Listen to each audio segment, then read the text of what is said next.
आप सभी को मेरा बहुत बहुत प्यार भरा नमस्कार।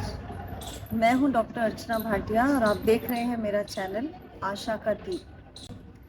आज मैं आपके समक्ष अपने द्वारा लिखी हुई एक कहानी सीख इसको लेकर प्रस्तुत हुई हूं।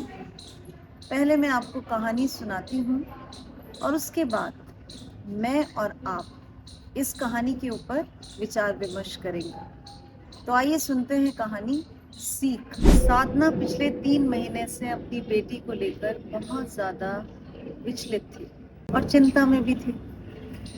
उसकी बेटी कीर्ति शहर की एक बहुत बड़ी एमएनसी कंपनी में एक बहुत अच्छे पद पर कार्यरत है।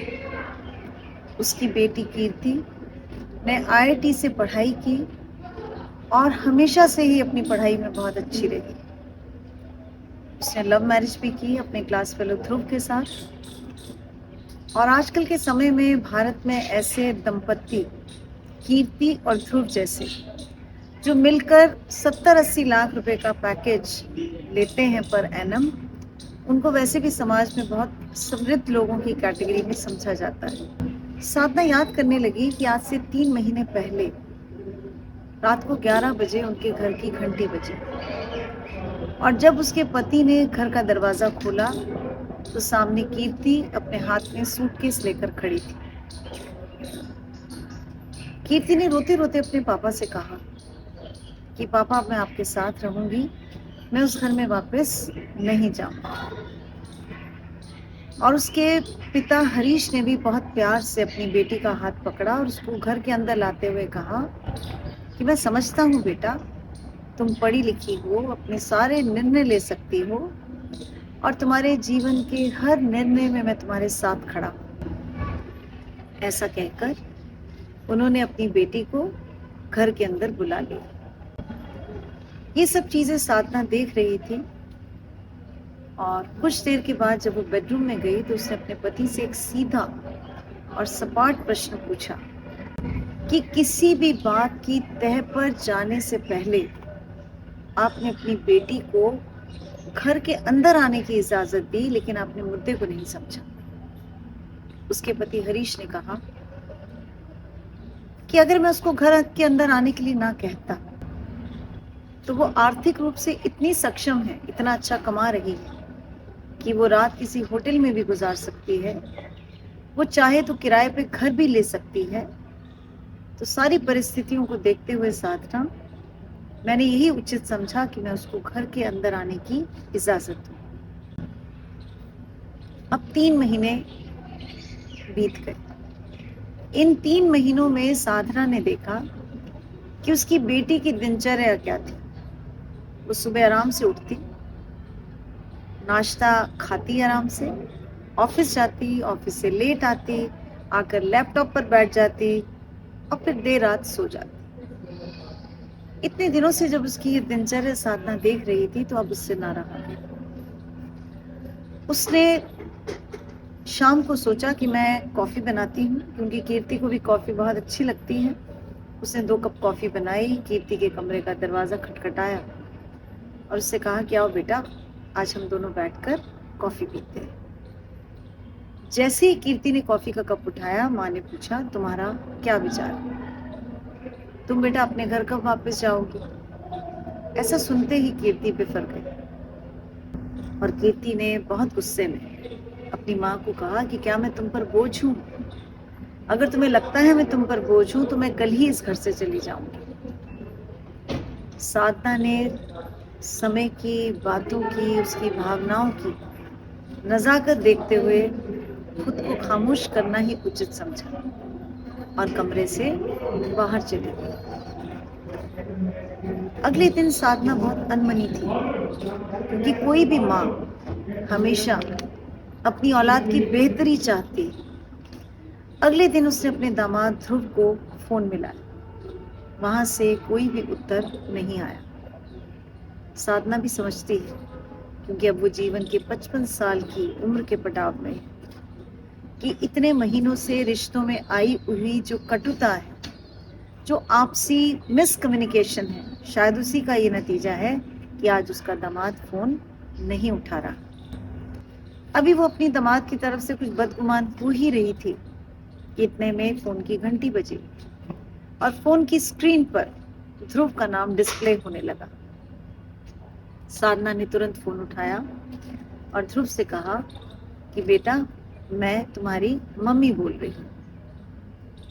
एकदम से साधना को लगा कि नहीं, मुझे अपने वाक्य को करेक्ट करना चाहिए। उसने कहा, मैं तुम्हारी माँ जैसी हूँ बेटा। तपाक से ध्रुव ने कहा कि आप मेरी माँ जैसी नहीं, बल्कि आप मेरी माँ हैं। अगर मैं अपनी पत्नी से अपेक्षा रखता हूँ कि वो मेरे माँ बाप को अपने माँ बाप की तुल्य समझे, तो फिर मुझे भी उसके पेरेंट्स को उस दर्जे पर रखना होगा। दामाद की इतनी सूझबूझ पर साधना बहुत प्रसन्न हुई और कहने लगी कि क्या हम मिल सकते हैं। और दोनों प्रोग्राम बनाया कि शाम को घर के पास एक रेस्टोरेंट है, वहां पर वो दोनों मिलेंगे। शाम को जब साधना ध्रुव से मिली तो उसने ध्रुव से बड़ा सीधा सपाट सा प्रश्न पूछा कि ऐसा क्या हुआ कि कीर्ति अपना घर छोड़कर रात के 11 बजे हमारे घर आ गई। तो ध्रुव ने कहा कि मम्मी, जिस रात कीर्ति आपके घर आई थी, उस रात का वाकया मैं आपको बताता हूँ।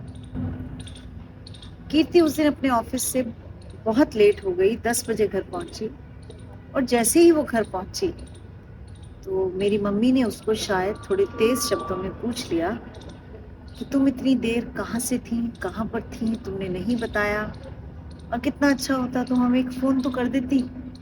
ऐसी बात सुनकर ही कीर्ति बिफर गई और ऊंचा ऊंचा मेरी माँ के साथ अभद्र व्यवहार करने लगी और कहने लगी कि मैं अपने घर चली जाऊंगी, मैं अब इस घर में नहीं रहूंगी। कहता, मैं समझता हूँ मम्मी, हो सकता है उसके ऑफिस की कोई टेंशन हो, लेकिन फिर भी उसे मेरी मम्मी के साथ इस प्रकार का व्यवहार नहीं करना चाहिए था, और उसका ये गलत रवैया देखकर मैंने भी उसको नहीं रोका और वो आपके घर आ गई। और ध्रुव ने ये भी बताया कि पिछले 3 महीने में उसने बहुत बार कीर्ति को कॉल किया, लेकिन कीर्ति ने उसका फोन नहीं उठाया। अब साधना का माथा ठनका, क्योंकि इसकी बेटी ने तिल का ताड़ बना लिया। अब साधना अपने घर लौटी और रात के खाने के बाद साधना ने अपनी सूझबूझ का परिचय देते हुए अपने पति हरीश और बेटी कीर्ति को ड्राइंग रूम में आने के लिए कहा और उसने वार्तालाप को शुरू किया। साधना का इतना तटस्थ रूप देखकर, उसके चेहरे पर उस अलौकिक आभा को देखकर उसके पति भी क्षणिक भर के लिए अवाक रह गए, क्योंकि साधना एक बहुत मामूली पढ़ाई लिखाई वाली स्त्री थी। चाहे वो कम पढ़ी लिखी थी, पर उसने अपनी बेटी के पढ़ाई लिखाई को लेकर, उसके करियर को लेकर बहुत संजीदगी दिखाई थी।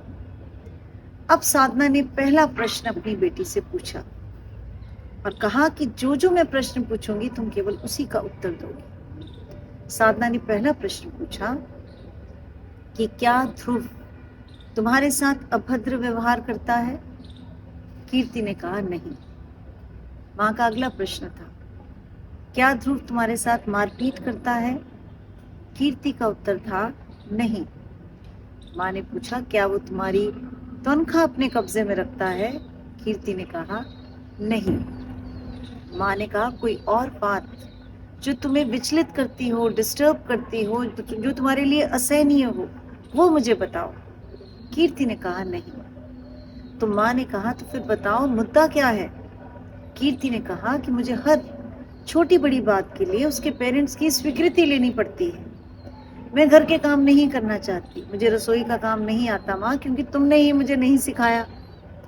और उस रात मैं जब घर देर से लौटी, मैं बहुत तनाव में थी। ऑफिस में कई टारगेट्स मुझे मिले थे जो मैं अचीव नहीं कर पा रही थी, और उसकी मम्मी मेरे से ऊंचा ऊंचा क्वेश्चन पूछने लगी कि तुमने फोन नहीं किया, तुम कहाँ पे थी, इतनी रात कैसे हो गई?